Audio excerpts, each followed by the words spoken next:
अस्सलाम वालेकुम। Our topic is about neonatal care.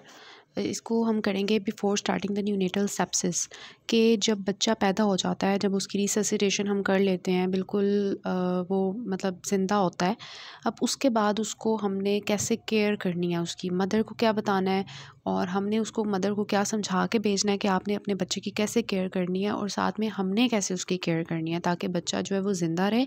अगर रिससिटेशन से बचा लिया गया है तो फर्दर उसकी केयर से हम कैसे बचा सकते हैं उसको, न्यूनेटल डेथ्स को हम कैसे प्रिवेंट कर सकते हैं। तो that is why caring of the new born infant is very much important. वैसे इसका प्रॉफ में कोई यूक्यू नहीं आया हुआ, लेकिन इट कैन कम कि वो आपसे पूछ सकते हैं कि how will you care for the new born infant. ठीक हो गया। तो इसमें हमने 3 कलर्स मैंने आपको यूज़ करके बताए हैं। इसमें फ़र्स्ट ऑफ़ ऑल ये ब्लू आपको कलर नज़र आ रहा है, ऑरेंज नज़र आ रहा है और pink. So you can remember these points easily. So first of all आपको नज़र आ रहा है दरमियान में रेड कलर का मदर एंड बेबी। ठीक है। सो जब भी बच्चा पैदा होता है तो उसके लिए बहुत ज़रूरी है कि वो अपनी मदर के पास रहे। तो मदर एंड बेबी जो है उनका एक अच्छा बॉन्डिंग होनी चाहिए। मदर इन्फेंट की बॉन्डिंग जो है उसको प्रमोट करना है कि बच्चा अपनी मदर के पास ही रहे।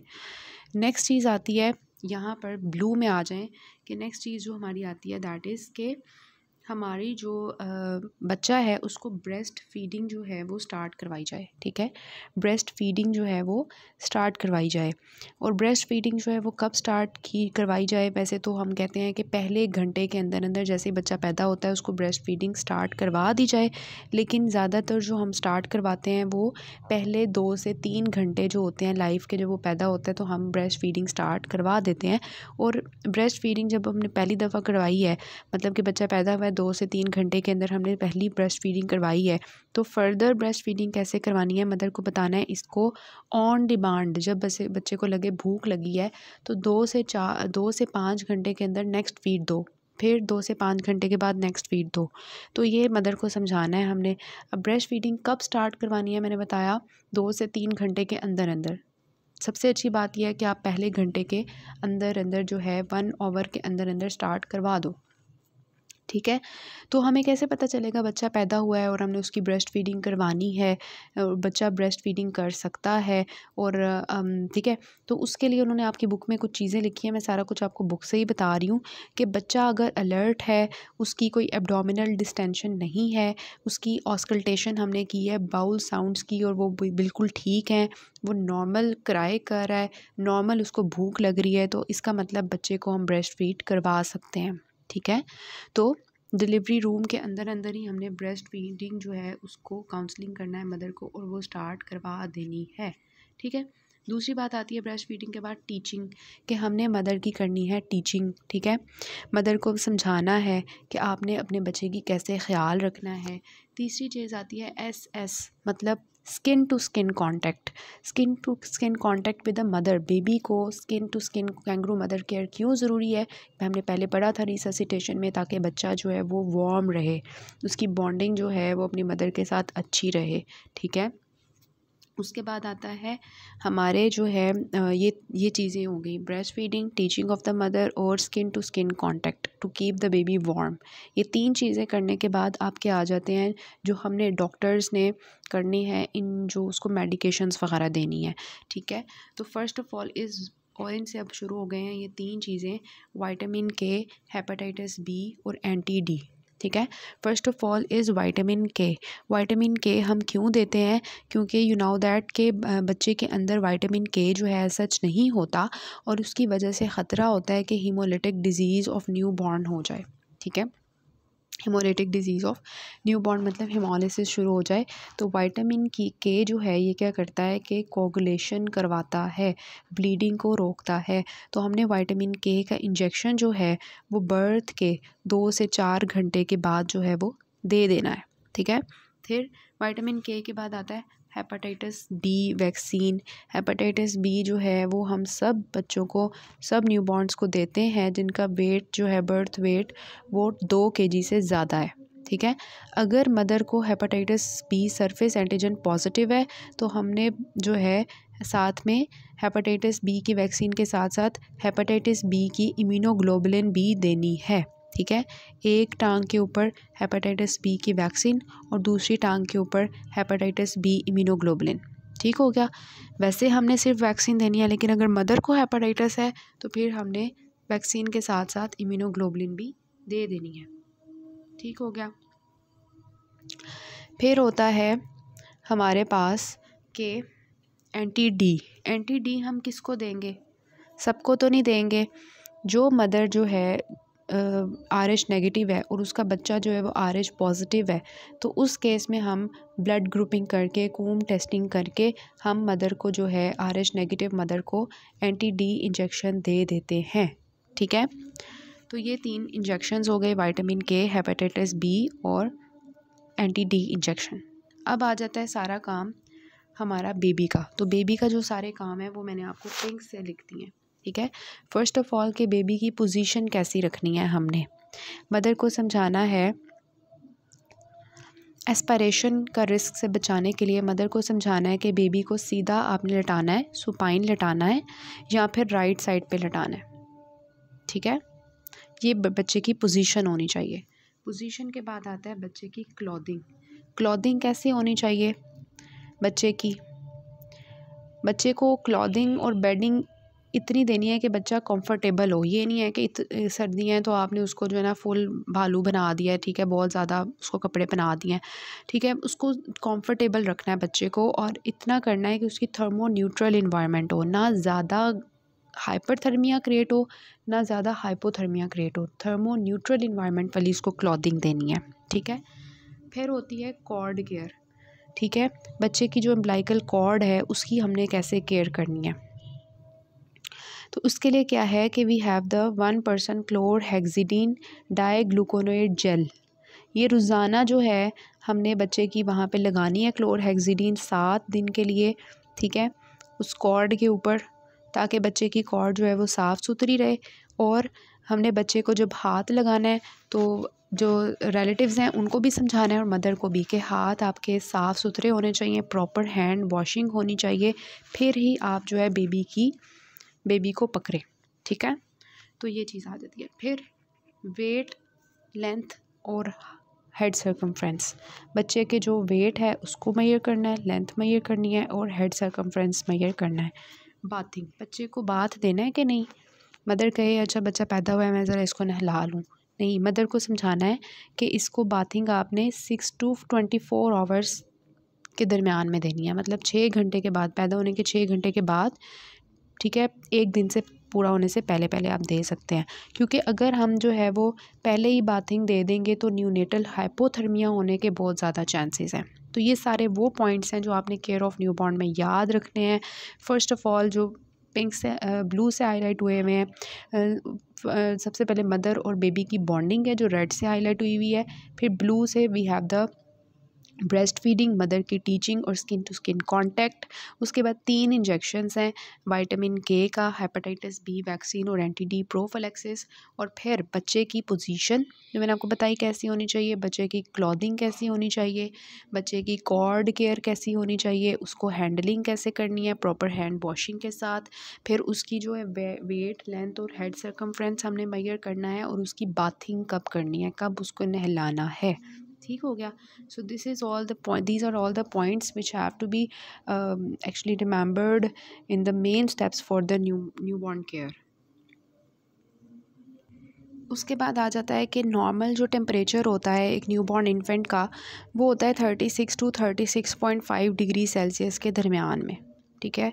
या हम कह सकते हैं 96.8 to 97.7 डिग्री फ़ारेनहाइट के दरमियान में एक बच्चे का नॉर्मल टेम्परेचर है। हमने बच्चे को हाइपरथर्मिया से बचाना है, हमने बच्चे को हाइपोथर्मिया से बचाना है। अब नेक्स्ट जो चीज़ आती है that is about the hypothermia. ठीक है। हाइपोथर्मिया और हाइपरथर्मिया की चीज़ें मैं आपको बताऊंगी, वही आपने याद रखनी है। इसमें मैं आपको बताऊंगी कि हाइपोथर्मिया होता क्या है, उसके कॉजेज़ क्या हैं, रिस्क फैक्टर्स क्या हैं, क्लिनिकल फाइंडिंग्स हमें हाइपोथर्मिया में क्या मिलती हैं और इसकी कॉम्प्लिकेशंस क्या हो सकती हैं। और इसके अलावा मैं बताऊंगी कि हम इसका जो है मैनेजमेंट कैसे करते हैं। ये सब कुछ मैं आपको बताऊंगी हाइपोथर्मिया और हाइपरथर्मिया के बारे में। ठीक है। सबसे पहले हाइपोथर्मिया होता क्या है। हाइपोथर्मिया हम तब कहते हैं जब बॉडी का टेम्परेचर जो है वो 36 डिग्री सेल्सियस या 96 डिग्री फ़ारेनहाइट से कम हो, तो इसको हम कहते हैं हाइपोथर्मिया। ठीक है। अब हाइपोथर्मिया मतलब कि टेम्परेचर बॉडी का कम हो गया है। तो वो क्यों होता है, टेम्परेचर बॉडी का जो है वो क्यों कम होता है? सो टेम्परेचर बॉडी का जो है वो इस वजह से कम होगा, इन सब चीज़ों की वजह से, ठीक है। इन सब की चीज़ों की वजह से होगा रेडिएशन, कंडक्शन, कन्वेक्शन और इवेपोरेशन। कि बच्चा बाहर आया है और वो खुला पड़ा हुआ है, मतलब उसको हमने कोई ब्लैंकेट कुछ भी नहीं दिया, तो अब उसकी बॉडी से कैसे जो है वो हीट लॉस हो रही है, ठीक है। तो ये आपको नीचे उन्होंने बना के दिखाया हुआ है कि इवेपोरेशन हो रही है, कन्वेक्शन हो रही है, रेडिएशन हो रही है, और जो है ना नीचे जो सरफेस के साथ हो रही है दिस इज़ कंडक्शन हो रही है, ठीक है। तो रेडिएशन क्या होती है कि जो है हीट लॉस हो रही है इन्फेंट से वार्म से कोल्ड इन्वायरमेंट, मतलब बच्चा वार्म है और इन्वायरमेंट कोल्ड है, तो एयर जो है हीट जो होगी वो हाई टेम्परेचर से लो टेम्परेचर में जाएगी। तो ये जो होगा हाई टेम्परेचर से लो टेम्परेचर में जाना, this is known as the radiation, ठीक है। This is known as radiation, ये रेडिएशन हो रही है वार्म से कोल्ड इन्वायरमेंट में जाना। कंडक्शन क्या होती है कि जिस सरफेस पे बच्चा बैठा हुआ है, लेटा हुआ है, उसके अंदर हीट ट्रांसफ़र हो रही है। कन्वेक्शन क्या होती है कि जो एयर के अंदर, हवा के अंदर जा रही है हीट, उसको कहते हैं कन्वेक्शन। और एवेपोरेशन क्या होती है कि वो जो वाटर एवेपोरेशन, स्किन जो वाटर से होती है, पानी थोड़ी गीली गीली होती है, उसके थ्रू जो हीट लॉस होती है उसको कहते हैं एवेपोरेशन। तो मतलब कि इन सब चीज़ों की वजह से क्या हो रहा है, बच्चे के अंदर से हीट लॉस होती जा रही है, और ये heat loss can lead to hypothermia, ठीक है। अब एक चीज़ मैं आपको बताती हूँ कि पता क्या होता है, जो टर्म वाले इन्फेंट्स होते हैं, जो नॉर्मल टर्म पे पैदा होते हैं, ठीक है, उनकी ना पीछे कमर के अंदर ना जो फ़ैट होती है ना, उसको ब्राउन फ़ैट कहते हैं। स्कैपुला के अराउंड होती है, ब्राउन फ़ैट होती है, ठीक है।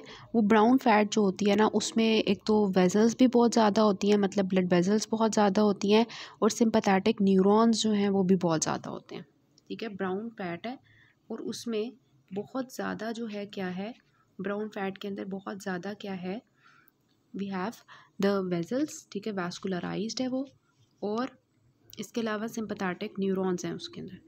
तो जैसे ही बच्चा पैदा होगा और उसके अंदर से हीट लॉस होगी, उसको ठंड के अंदर आना पड़ेगा, ठीक है, ठंडे इन्वायरमेंट में कोल्ड स्ट्रेस आएगा उसके ऊपर, तो उसकी बॉडी में क्या रिलीज़ होना शुरू हो जाएगा, एक हार्मोन रिलीज़ होगा जिसको कहते हैं नॉर एड्रीनालिन, ठीक है। नॉर एड्रीनालिन क्या करेगा कि वो ये जो ब्राउन फैट टिश्यू है ना, इसके ऊपर जाके एक्ट करेगा, और उसकी वजह से ये जो फ़ैट होगी ना, ये टूटना शुरू हो जाएगी, लिपोलाइसिस शुरू हो जाएगी। अब आपको पता है जब भी फ़ैट टूटती है तो उसमें से क्या निकलता है, फ्री फैटी एसिड्स। तो फ्री फैटी एसिड्स जो हैं वो ऑक्सीडाइज हो जाते हैं, ठीक है, या रीस्टेरिफाइड हो जाते हैं। तो जब ये फ्री फैटी एसिड्स जो हैं ऑक्सीडाइज या रीस्टेरिफाई होते हैं, तो उसकी वजह से, उन रिएक्शंस की वजह से हीट प्रोड्यूस होती है, ठीक है। तो मतलब ये जो हमारा है ना, ये टर्म के इन्फेंट्स जिनके अंदर ब्राउन फैट है, ये उनको हीट जनरेट इस तरह से उनकी बॉडी में होगी और वो हाइपोथर्मिया से अपने आप को प्रोटेक्ट कर सकते हैं। ये टर्म का बच्चे के अंदर होता है। लेकिन ऑब्वियसली जब एक प्री टर्म बच्चा होगा तो उसके अंदर ये ब्राउन फैट एज सच नहीं होगी, उसकी प्री टर्म है, उसके अंदर फ़ैट जो है वो नॉर्मल अमाउंट में नहीं होगी, वो बहुत दुबला पतला सा छोटू सा बच्चा होगा, तो उसकी सबक्यूटेनियस फ़ैट कम होगी, ठीक है, उसकी सबक्यूटेनियस फ़ैट एक टर्म जैसी नहीं होगी, ठीक हो गया। जिसकी वजह से क्या होगा कि प्री टर्म इन्फेंट्स के अंदर हाइपोथर्मिया के चांसेस ज़्यादा होंगे, ठीक है, क्योंकि उनके अंदर सबक्यूटेनियस फ़ैट कम है, उनके अंदर ब्राउन स्टोर्स जो है, ब्राउन फैट के स्टोर्स कम है, उनके अंदर जो है शिवरिंग मैकेनिज़्म और वेजो कंस्ट्रक्शन मैकेनिज़्म जो होते हैं ठंडे इन्वायरमेंट को कोप अप करने के लिए, वो ऐसा डेवलप नहीं हुए होते। इस वजह से इनके अंदर risk, it is a risk factor for the preterm infants to develop hypothermia. एक तो हो गया ना कि जो है उनके अंदर जो है फ़ैट कम है। दूसरी बात होती है कि उनका surface area as compared to body weight ज़्यादा होता है। जितना ज़्यादा सरफेस एरिया होगा उतनी ज़्यादा हीट लॉस होगी, तो इस वजह से उनके अंदर जो है वो कम होगा। तो प्री टर्म इन्फेंट में क्यों हाइपोथर्मिया हो रहा है? क्योंकि उनके अंदर फ़ैट कम है, उनका सरफेस एरिया बॉडी वेट से ज़्यादा है और उनके अंदर ग्लाइकोजन और ब्राउन फैट स्टोर्स नहीं है, उनके अंदर शिवरिंग और वेसो कंस्ट्रिक्शन के मैकेनिज़म्स नहीं डेवलप हुए हुए, जिसकी वजह से क्या हो रहा है, उनको हाइपोथर्मिया हो रहा है। इसी तरह इंट्रायूट्राइन ग्रोथ रिस्ट्रिक्शन के जो बेबी होंगे उनके अंदर भी फ़ैट कम होगी, उनके अंदर भी जो है सरफेस एरिया बॉडी वेट से ज़्यादा होगा, जिसकी वजह से हीट लॉस ज़्यादा होगा। इसी तरह जो बर्थ एस्फिक्सिया, बर्थ के वक्त उनको ऑक्सीजन नहीं प्रॉपर मिली, तो उनके अंदर क्या होता है कि पुअर पेरिफेरल सर्कुलेशन होती है। पुअर पेरिफेरल सर्कुलेशन की वजह से क्या होता है, उनके अंदर भी जो है हाइपोथर्मिया के चांसेस ज़्यादा होते हैं, क्योंकि एज सच उनकी वेजल्स जो हैं वो नहीं कर सकती क्या हाइपोथर्मिया के लिए वेसो कंस्ट्रिक्ट। ठीक है, तो इस वजह से ये रिस्क फैक्टर्स हैं for the development of hypothermia. ठीक हो गया। So these were the risk factors for the development of hypothermia. तो आपने किन का ख्याल रखना है हाइपोथर्मिया का? प्री टर्म का, इंट्रायूट्राइन ग्रोथ रिस्ट्रिक्शन और बर्थ एस्फिक्सिया के न्यूबॉर्न्स का बहुत ख्याल रखना है कि उनके अंदर जो है ना क्या ना हो, हाइपोथर्मिया ना हो। तो क्लिनिकल फाइंडिंग्स क्या होंगी उनके अंदर? क्लिनिकल फाइंडिंग्स ये होंगी कि हाइपोथर्मिया की वजह से वो बहुत ठंडे होंगे, वो एज सच रो भी नहीं रहे होंगे, ना अपनी मूवमेंट सही कर रहे होंगे, उनकी ब्रीदिंग इरेगुलर होगी, उनका हार्ट रेट जो है वो स्लो होगा, वो सायानोज्ड होंगे। और फिर उनकी कॉम्प्लिकेशंस क्या हो सकती हैं अगर हम हाइपोथर्मिया को कंट्रोल नहीं करते? तो हर चीज़ कम हो जाती है, everything decreases with decreasing temperature. तो क्या होगा, उनको ग्लूकोज कम हो जाएगा हाइपोथर्मिया की वजह से, तो हाइपोग्लाइसीमिया। ठीक है, फिर पीएच जो है वो कम हो जाएगी, तो क्या होगा, मेटाबॉलिक एसिडोसिस। ठीक है, फिर ऑक्सीजन कम हो जाएगी तो हाइपोक्सिया, डिक्रीज्ड परफ्यूजन। ठीक है, decreased heart rate, sinus bradycardia होगा उनको, और उनसे सांस नहीं लिया जाएगा तो एपनिया। हर चीज़ कम हो रही है।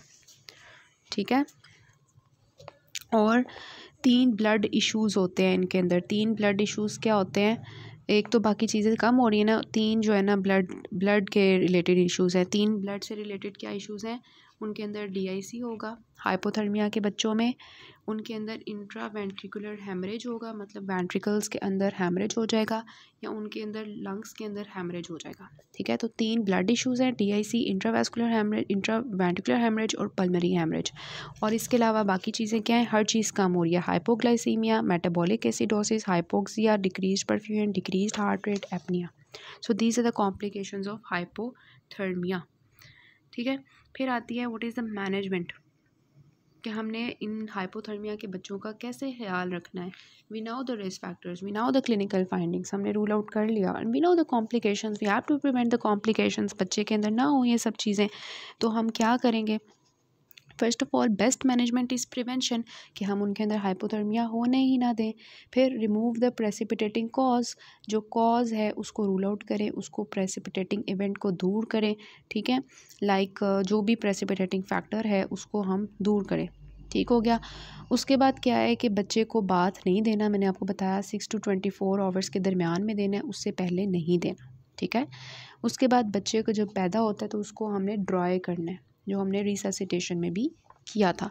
उसके बाद ड्राई करने के बाद रेडिएंट वार्मर के नीचे रख देना है, जो मैंने आपको वीडियो शेयर की थी न्यूनेटल रिससिटेशन की, कमेंट्स में भी डिस्क्रिप्शन में भी, वो अगर आपने देखी हो तो वहाँ पे आपको पता चला होगा कि हमने बच्चे को कैसे ड्राई किया, पहले ब्लैंकेट से, उसे टॉवल से, और उसके बाद रेडिएंट वार्मर के नीचे उसको रख दिया था हमने। ठीक है, फिर उसको सर पे टोपी बना दो ताकि उसको ठंड ना लगे।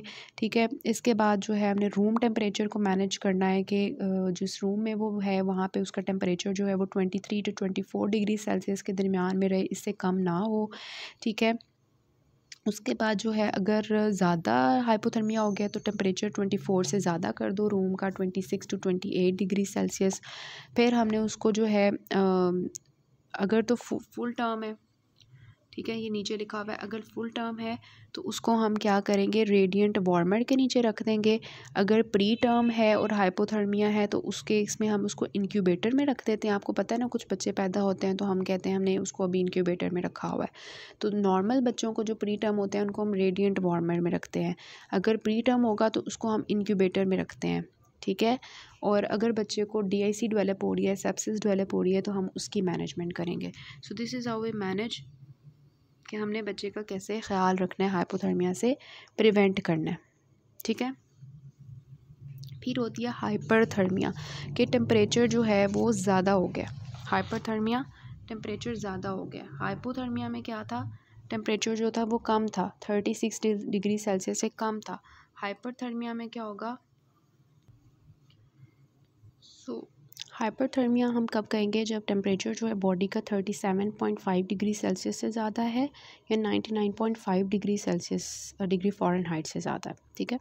कॉजेज़ क्या हैं, क्यों बच्चे के अंदर टेम्परेचर ज़्यादा हो जाएगा, इन्फेक्शंस की वजह से, डिहाइड्रेशन की वजह से, इन्वायरमेंटल कॉजेज़ हो सकते हैं, लाइक हमने बच्चे को ऐसे इन्वायरमेंट में लिटाया जहाँ पे बहुत ज़्यादा गर्मी थी, या हमने बच्चे को बहुत ज़्यादा ओवर ऐप कर दिया, जैसे मैंने पीछे कहा, उसको इतने ज़्यादा कपड़े भी नहीं पहना देने थे वो गर्मी से ही जो है ना हो जाए, तो ओवर रैपिंग कर दी।